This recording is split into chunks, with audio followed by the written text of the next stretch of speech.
Hello friends, welcome back to my channel. আমি পলি চলে এলাম নতুন একটা ব্লগ নিয়ে। আর আজকের ব্লগে রয়েছে ইলিশের আরও একটা সুস্বাদু রেসিপি।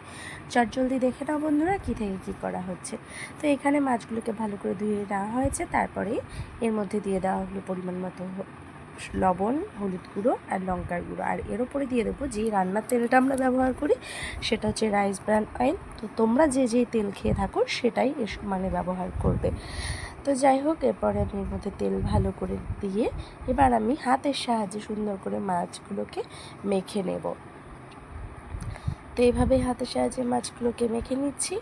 তো মেখে নেওয়ার পর আমি যেটা করব, ভালোভাবে এইভাবে মেখে নিলে নুন হলুদ সুন্দরভাবে কিন্তু এর সঙ্গে মিশে যাবে।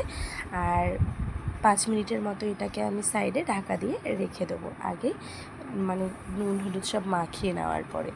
আর তারপরে আমি কি মশলা এতে ব্যবহার করব সেটা তোমাদেরকে দেখিয়ে দেবো। আর একটা কথা না বললেই নয়, যেসব বন্ধুরা সবসময় আমার ভিডিও দেখো, আমার অনেক সাপোর্ট করো, তোমাদের জানাই অনেক ধন্যবাদ।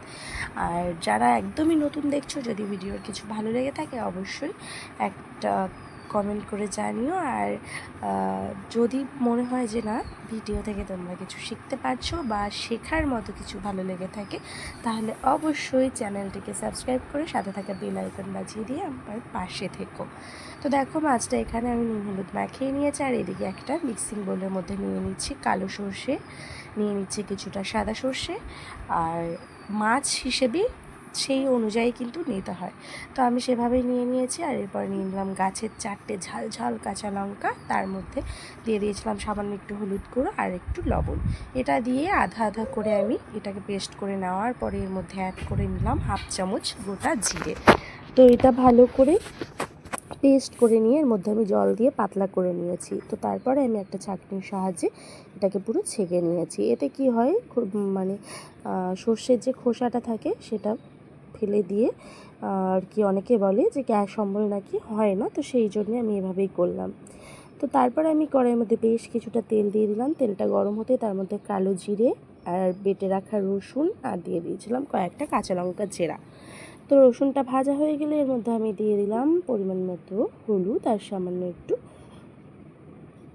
কাশ্মীরি লঙ্কার গুঁড়ো। তো এইভাবে এখানে কিন্তু আমি কোনো রকম মানে লবণ ইউজ করছি না। তো তোমরা চাইলে যদি মনে হয় স্বাদ অনুযায়ী, পরে যদি মনে হয় যে না লবণ দিতে হবে, তোমরা কিন্তু দিতে পারো।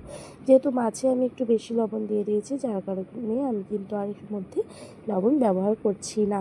তো মাছটাকে আমি খুব বেশি নয় 1 থেকে 1.5 মিনিটের মধ্যেই আমি ভেজে উল্টে নিলাম, মানে উল্টো পাল্টা করে ভেজে নিয়েছিলাম।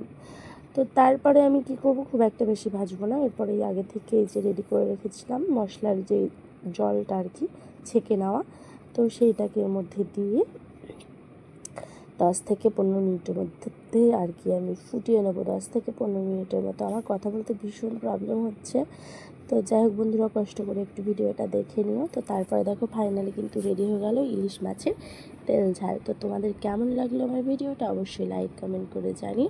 আর ভিডিওটা দেখার জন্য তোমাদের জানাই অনেক ধন্যবাদ।